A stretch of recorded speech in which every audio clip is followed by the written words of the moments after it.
Salut à tous et bienvenue sur Bikers HQ.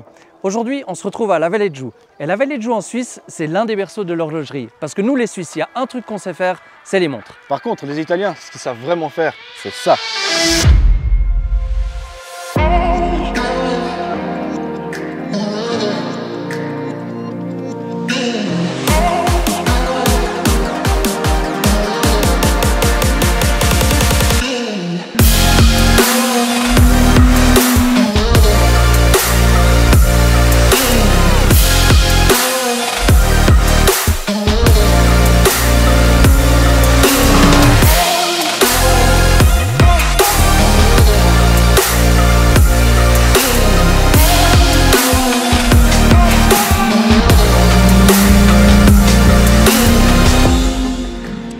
Franchement, si on voyait cette moto en vente dans une bijouterie, on serait même pas surpris. Avec cette nouvelle MV Agusta Brutal 1000 RR, on tient une véritable pièce d'orfèvrerie mécanique. Chaque moto est assemblée à la main par un seul technicien qui signe son bijou. Celle que nous avons essayée, c'est Paolo Crosta qui l'a montée. Merci Paolo. Mais en fait, c'est quoi la Brutal? Historiquement, ce n'est rien de moins que la mythique F4 débarrassée de ses carénages et produite pour la première fois en 2002. Pour 2020, MV Agusta sort une nouvelle Brutal équipée d'un moteur 4 en ligne de 998 cm3 qui équipait la dernière série des F4 RC. Spécialement retravaillé pour cette moto, il est désormais équipé de valves radiales et bielles en titane ainsi qu'un tout nouveau carter semi-sec réduisant le frottement et assurant une plus grande fiabilité. Il adopte également les normes Euro 4. Côté électronique, la Brutal embarque un système de dernière génération permettant d'adapter tous les paramètres moteurs et assistance via le tableau de bord mais également à travers l'application MV Ride. Celle-ci, malheureusement disponible uniquement pour iPhone au moment de notre essai, donne aussi accès au réglage des suspensions électroniques fournies par Rollins. Le freinage est quant à lui confié aux derniers étriers Stylema de chez Brembo couplés à des disques de 320 mm. Esthétiquement, cette moto est à notre goût un véritable chef-d'œuvre. Les nombreuses pièces en carbone, le support de compteur en aluminium, le phare full LED offrant un éclairage directionnel en courbe, la magnifique sellerie, les rétroviseurs en alu anodisé, qu'on vous conseille toutefois de placer vers le haut si vous voulez voir quelque chose, ainsi que les jantes forgées témoignent de l'attention extrême portée aux détails par MV Agusta. Bien sûr, comme toute œuvre d'art, il faut y mettre le prix. Affichée à un tarif de 32 000 francs, elle n'est toutefois pas si chère que ça si on la compare à sa concurrente italienne directe à option égale.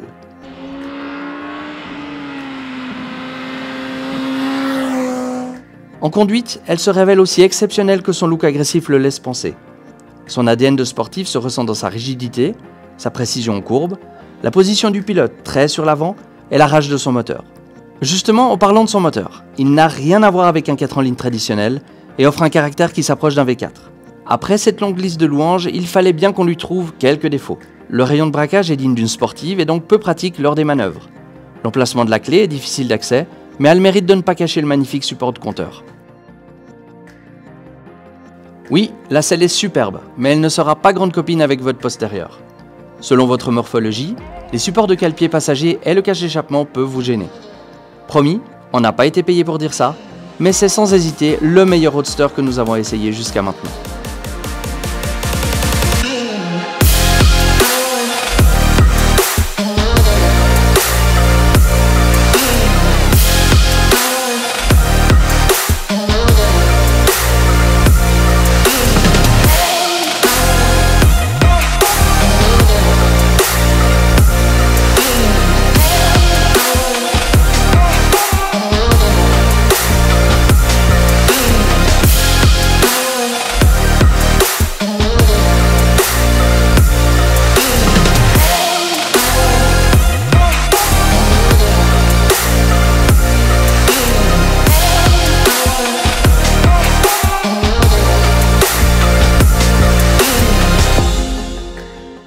Voilà, on se retrouve maintenant chez Tricana Motorcycle à Vevey pour le débrief. Du coup Mika, parle-nous un peu de cette Brutal 1000 RR. Alors esthétiquement déjà, ça ressemble à rien d'autre. C'est hyper bien fini, c'est magnifique, il n'y a vraiment rien d'autre à dire que ça. Les détails sont très soignés. Ce qu'il faut savoir, c'est que la moto telle qu'on l'a eue est 100% d'origine. Il n'y a aucune pièce qui a été changée et pourtant on a l'impression que c'est le catalogue d'options complet qui a été mis dessus. Mais non, même les rétros, c'est les rétros qui viennent avec la moto.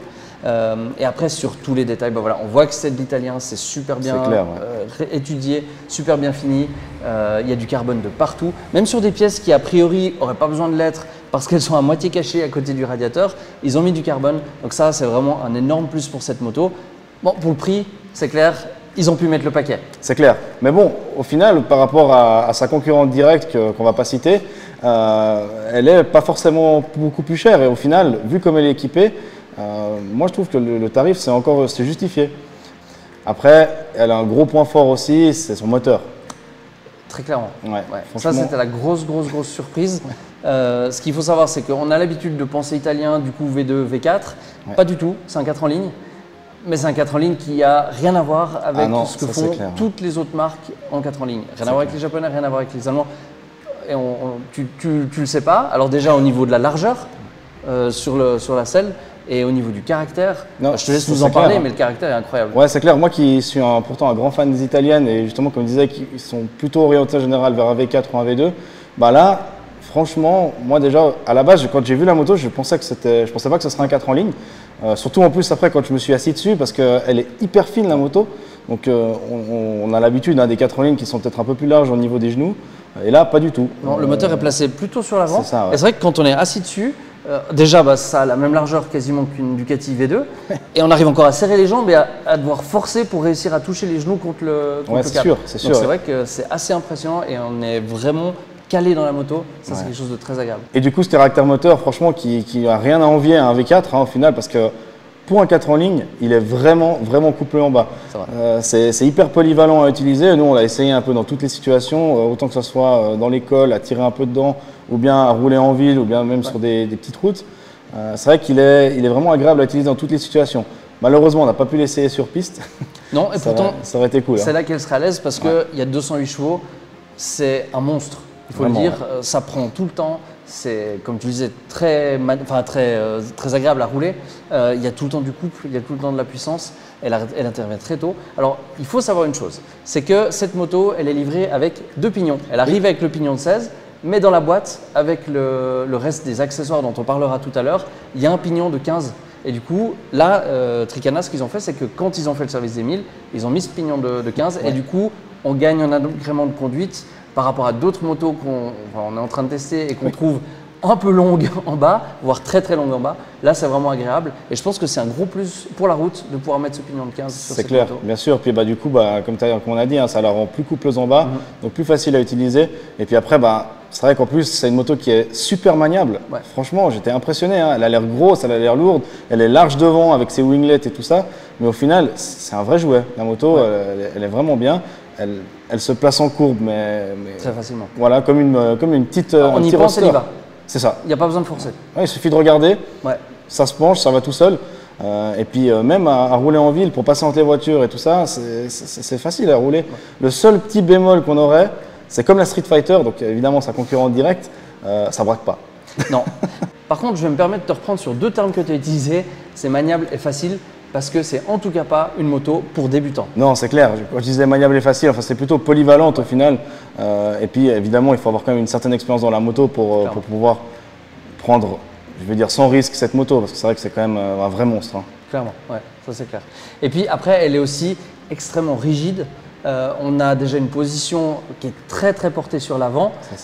On a l'impression d'avoir un roadster, mais une fois qu'on se pose dessus, on oublie le côté roadster et on est vraiment sur une sportive. C'est clair. On a l'impression que c'est une F4 décarénée finalement. Ouais. Les guidons sont un tout petit peu plus haut, vraiment légèrement. Et puis après, il y a un côté confort que tu peux. Il faut laisser de côté ça. Voilà. Il faut laisser à la maison le côté confort parce que déjà la selle, c'est un bout de bois. Vraiment, au bout d'une demi-heure de roulage, t'as déjà mal aux fesses. Au final, c'est pas une moto faite pour rouler beaucoup de kilomètres. C'est vraiment la moto plaisir qu'on sort de temps en temps pour quand on veut arsouiller un peu.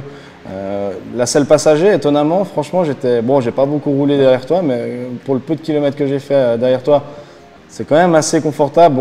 On a les repose-pieds qui sont très hauts, donc au final, on aura pas mal aux fesses, mais on aura mal aux genoux si on est grand. Ou alors, il faut trouver une copine ou un copain qui est tout petit. Moi, si je devais comparer, finalement, c'est un peu la Ferrari que tu gardes dans ton garage, tu as ta moto de tous les jours et puis tu as ça à côté. Après, il y a des gens qui ont que ça et qui vivent avec, mais tu fais des compromis, effectivement, sur le confort. Ça, c'est une chose qui est sûre. Sur tes lombaires aussi. En tout cas, moi, personnellement, j'ai vraiment trouvé que c'est une moto vraiment sympa à rouler, vraiment. Ouais, pareil, j'ai adoré ça. Comme on disait avant, c'est une sportive sans les carénages. On retrouve ce plaisir. Pour l'attaque, c'est absolument génial. Ouais. Et puis, il y a tout le temps du moteur. Donc ça participe énormément à ce plaisir de rouler. C'est un peu criminel par contre, c'est que c'est difficile de rester dans des vitesses qui sont légales, mais c'est une arme de guerre, Ouais, faut le dire.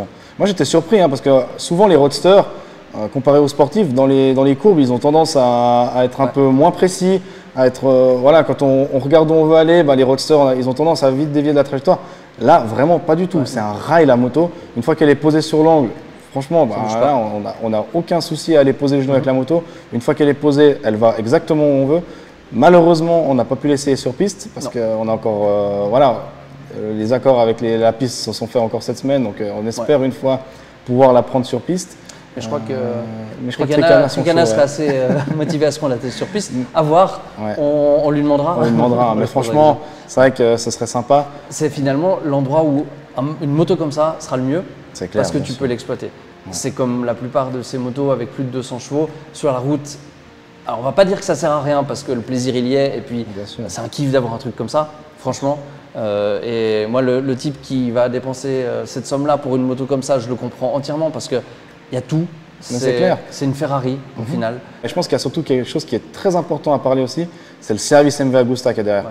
On a un peu l'impression quand on vient acheter une moto dans un magasin MV Agusta, d'être un peu chez Ferrari, comme tu disais avant, parce que franchement, quand on achète la moto, là, typiquement, ils nous donnent cette magnifique boîte qu'on peut voir, on peut même vous l'ouvrir. Mais typiquement, dedans, vous avez l'emplacement, hop, c'est un peu compliqué à ouvrir par contre. Hop. Ils sont bien ajustés. Ouais, ils sont bien ajustés, c'est ça. Vous avez l'emplacement pour mettre la deuxième clé que vous avez ici, avec une clé USB et tout ça. Franchement, c'est hyper complet. Ouais. Et puis c'est magnifique. Et le petit cadeau qui claque quand même, il faut le dire, c'est le porte-carte de crédit tout en carbone avec le clip. C'est juste magnifique. Ouais, il est trop beau. Et ça, il n'y a personne qui t'offre d'autre. Généralement, tu as droit à peu près à un porte-clés du garage. C'est ça. Là, ça claque quand même un petit peu plus. Franchement, c'est vraiment la classe. Là, c'est du MV Agusta. Et puis, bien sûr, le petit livre avec l'histoire de MV Agusta, magnifique. On va pas tout sortir, mais c'est vrai que tu reçois ça, voilà, tu te sens un peu privilégié, tu sens que tu as acheté quelque chose d'exceptionnel. Et on le redit, à ce tarif-là, c'est quelque chose d'exceptionnel. C'est clair, c'est clair. En résumé, cette moto, franchement, polyvalente, mais pas pour les débutants quand même. C'est ça. Et puis après, un moteur, franchement… De nouveau, je crois qu'on va le redire, incroyable. Ouais, vraiment. Franchement, honnêtement, je pense qu'on se l'est dit, le meilleur 4 en ligne qu'on ait jamais testé sur une moto. Ouais. Vraiment. Il mettrait ça partout, on serait content. Tellement. Et puis après, les finitions, c'est vraiment digne de MV Agusta. Il n'y a rien à faire sur la moto. Quand elle arrive d'origine comme ça, elle est magnifique. Comme d'habitude, un petit support de plaque. Même pas en fait. Non, parce que le support de plaque, il est derrière. Ouais, et puis en plus, devant les clignots, il y a des petites plaques de protection qui évitent que les projections de cailloux abîment le clignot. Donc c'est hyper bien pensé. Ouais, tout est parfait sur cette moto, à l'exception du confort dans certains cas. Mais bon, ça va avec le truc. C'est comme une voiture de sport, ça tape un peu, c'est pas forcément très confortable. Ouais. On a exactement ça ici et on a le savoir-faire italien au niveau du moteur, au niveau du cadre, au niveau du châssis, au niveau de la maniabilité. Vraiment cool. Voilà. Franchement, c'est une super moto. T'achètes? Ouais, direct. Voilà. Bon, si j'avais les moyens. On en commande 2, mais on risque de faire un peu péter le budget. Le budget Bikers HQ, ouais, c'est ça.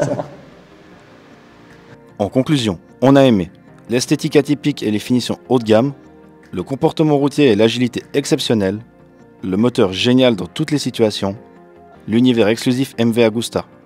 On a moins aimé la selle hyper ferme et le rayon de braquage en manœuvre, mais surtout on a détesté la ramener au garage, rendre la moto et les clés et le téléphone de notre banquier après une tentative de commande. La Brutale 1000 RR est disponible à partir de 31 990 francs suisses ou 31 800 € en rouge et gris comme notre modèle d'essai ou dans un magnifique jaune fluo et gris. Voilà, on arrive déjà au terme de cet épisode. On espère qu'il vous aura plu. Nous, on voulait encore remercier Tricana Motorcycle à Vevey pour nous avoir permis d'être dans les tout premiers à sortir un test sur cette moto.